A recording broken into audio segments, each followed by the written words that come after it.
اعوذ باللہ من الشیطان الرجیم، بسم اللہ الرحمن الرحیم۔ عزیز دوستو، آج کے اس سبق میں ہم سورہ انفال کا خلاصہ سمجھنے کی کوشش کریں گے، تو ملاحظہ فرمائیے سورۃ الانفال کے مضامین کا خلاصہ۔ کامیابی کو کیسے سنبھالنا ہے، ایک ریاست کیسے بنانی ہے اور اپنی شناخت کو کیسے قائم کرنا ہے، تو یہ سورت اس سفر میں ان کی گائیڈ ہے۔ اچھا، تو آئیے اس کا جائزہ لیتے ہیں۔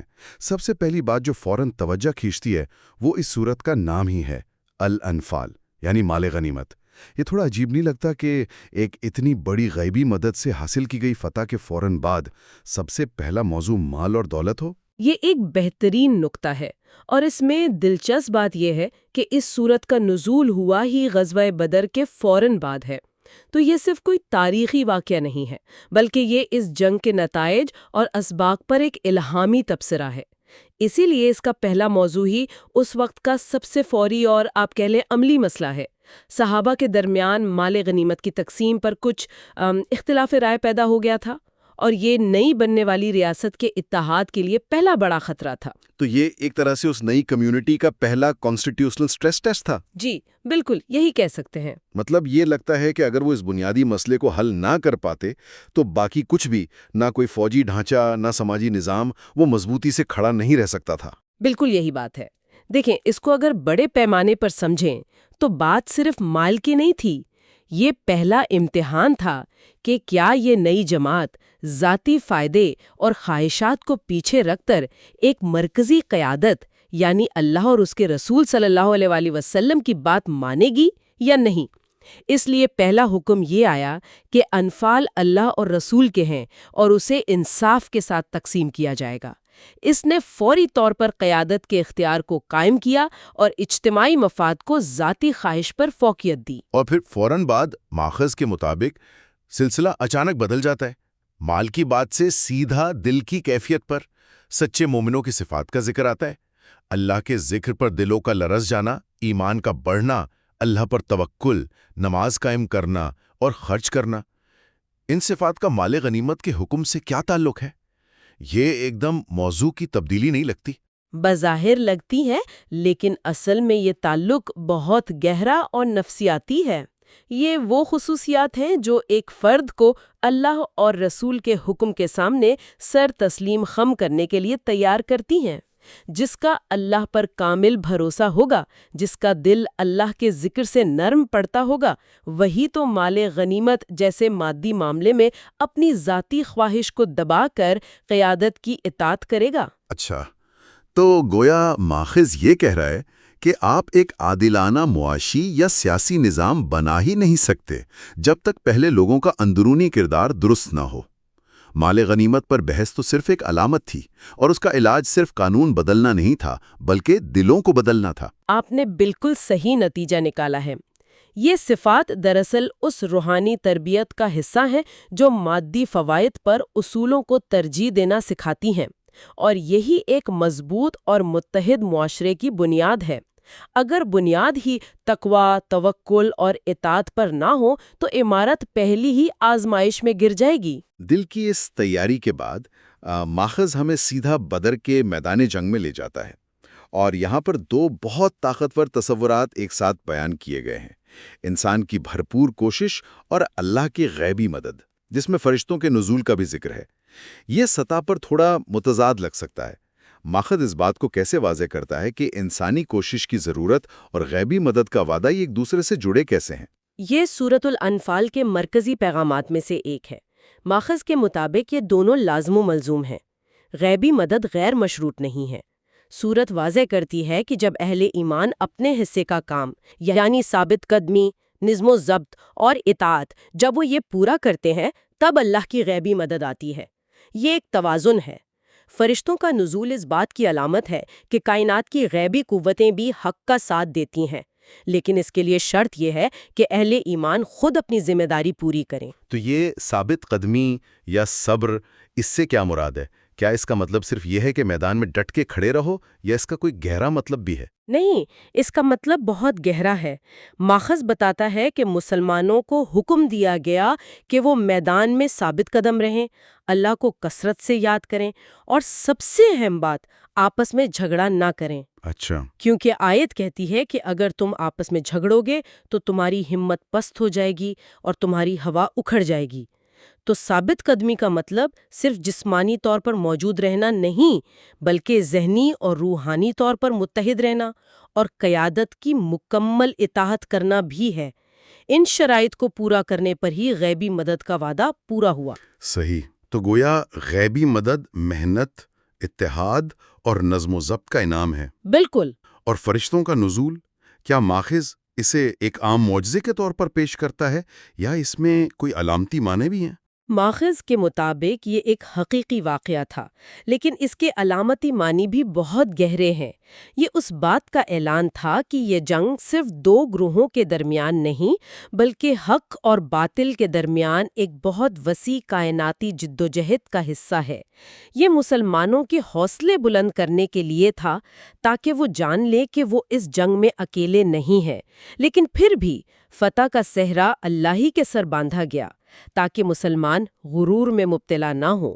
ٹھیک ہے، تو ایک طرف جنگ میں فتح کے لیے نظم و ضبط اور اللہ پر بھروسے کی تاکید ہے، لیکن دوسری طرف ماخذ جنگ کے کچھ قوانین اور اخلاقیات پر بھی بہت زور دیتا ہے۔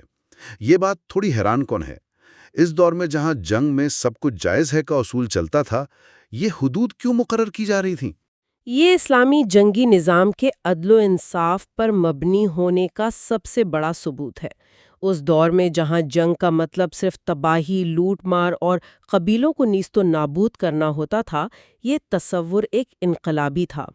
صورت میں ظلم، خیانت اور زیادتی سے سختی سے منع کیا گیا ہے۔ معاہدوں کی پاسداری کا حکم دیا گیا ہے۔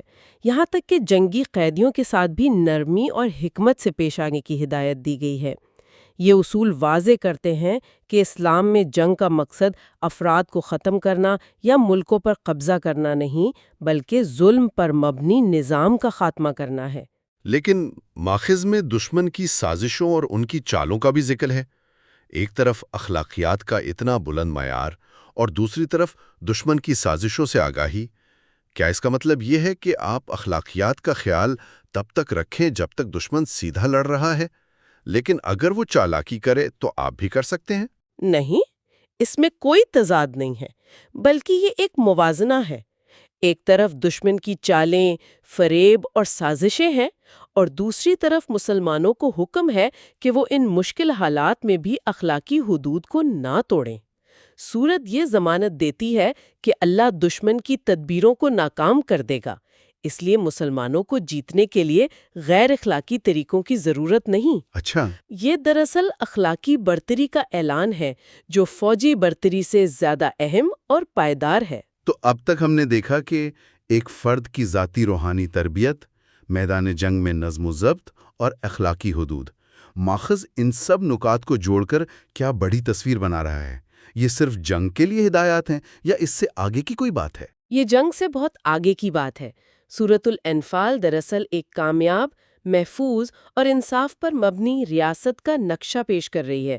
اس میں اندرونی خطرات جیسے منافقین، کمزور ایمان والے اور سب سے بڑھ کر آپسی اختلافات، اور بیرونی خطرات یعنی دشمن، دونوں سے نمٹنے کی ایک جامع حکمت عملی موجود ہے۔ اتحاد، صبر اور نظم و ضبط صرف جنگ کے لیے نہیں، بلکہ ریاست کے استحکام کے لیے بنیادی ضرورتیں ہیں۔ اختلاف کو شکست کی سب سے بڑی وجہ قرار دیا گیا ہے۔ اور اسی بلو پرنٹ میں مہاجرین اور انصار کے تعلقات کی کیا اہمیت ہے؟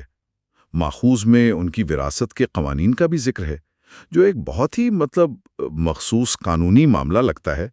اسے اتنی زیادہ اہمیت کیوں دی گئی؟ یہ اس معاشرے کی اجتماعی ساخت کی بنیاد تھی۔ یہ بھائی چارہ، جسے مواخات کہا گیا، اس نوزائیدہ ریاست کی سب سے بڑی سماجی اور معاشی طاقت تھی۔ مہاجرین مکہ سے اپنا سب کچھ چھوڑ کر آئے تھے، وہ پناہ گزین تھے۔ انصار مدینہ نے نہ صرف انہیں پناہ دی، بلکہ اپنی جائیدادوں اور کاروبار میں برابر کا شریک کیا۔ یہ صرف ایک جذباتی تعلق نہیں تھا، بلکہ اس کے عملی اور قانونی تقاضے بھی تھے، جیسا کہ وراثت کے ابتدائی اصولوں سے ظاہر ہوتا ہے، جہاں خونی رشتوں کے بجائے اس ایمانی بھائی کو ایک دوسرے کا وارث بنایا گیا۔ اور یہ وراثت کا قانون بعد میں منسوخ کیوں کر دیا گیا؟ کیا ماخذ اس بارے میں کچھ بتاتا ہے؟ اس سے ہمیں اسلامی قانون کی ترقی کے بارے میں کیا پتہ چلتا ہے؟ جی، یہ قانون بعد میں منسوخ کر دیا گیا اور وراثت واپس خونی رشتہ داروں میں تقسیم ہونے لگی۔ اس سے ہمیں اسلامی قانون کی حکمت کا پتہ چلتا ہے۔ مؤاخات کے ذریعے وراثت کا قانون ایک ہنگامی صورتحال سے نمٹنے کے لیے تھا، تاکہ مہاجرین معاشی طور پر مستحکم ہو سکیں۔ جب ریاست مستحکم ہو گئی اور مہاجرین اپنے پیروں پر کھڑے ہو گئے تو قانون اپنی اصل شکل میں واپس آ گیا، جو کہ خونی رشتوں پر مبنی ہے۔ صحیح۔ یہ ظاہر کرتا ہے کہ اسلامی قانون سماجی حقیقتوں کو مد نظر رکھتا ہے اور وقت کے ساتھ ساتھ اس کی تطبیق ہو سکتی ہے، جبکہ بنیادی اصول جیسے بھائی چارہ اور باہمی تعاون ہمیشہ قائم رہتے ہیں۔ تو اگر ہم اس ساری گفتگو کو سمیٹیں تو سورۃ الانفال کا مرکزی پیغام یہ ہے کہ حقیقی اور پائیدار کامیابی کا انحصار صرف مادی اسباب، ہتھیار یا تعداد پر نہیں ہے، بلکہ اس کا انحصار اللہ کی مدد پر ہے، اور وہ مدد کچھ شرائط کے ساتھ آتی ہے: قیادت کی اطاعت، تقوی، اندرونی اتحاد، انصاف پسندی اور اخلاقی برتری۔ اور یہ اصول صرف جنگ کے میدان کے لیے نہیں، بلکہ امن کے حالات میں بھی ایک مضبوط اور عادلانہ معاشرے کی بنیاد ہیں۔ بالکل، آپ نے بہترین خلاصہ پیش کیا۔ یہ صورت ایک مکمل ضابط حیات ہے، جو ایک فرد کی اصلاح سے شروع ہو کر ایک مستحکم ریاست کے قیام تک رہنمائی کرتی ہے۔ اور آخر میں ایک سوال جو میں سننے والوں کے لیے چھوڑنا چاہتی ہوں، ماخذ میں ایک جگہ حکم دیا گیا ہے کہ دشمن کے مقابلے کے لیے اپنی پوری طاقت سے تیاری کرو، تاکہ اللہ کے اور تمہارے دشمن پر تمہاری دھاک بیٹھی رہے۔ یہ تیاری ظاہر ہے کہ مادی بھی ہے اور عسکری بھی، جیسے بہترین ٹیکنالوجی اور وسائل کا حصول۔ لیکن پوری صورت کا زور روحانی اور اخلاقی قوت پر ہے۔ تو سوال یہ بنتا ہے کہ آج کے دور میں، چاہے وہ ایک فرد ہو یا ایک پوری قوم، اپنی بیرونی حفاظت کی تیاری اور اپنی اندرونی اخلاقی اور روحانی مضبوطی کے درمیان ایک صحت مند توازن کیسے قائم کیا جا سکتا ہے؟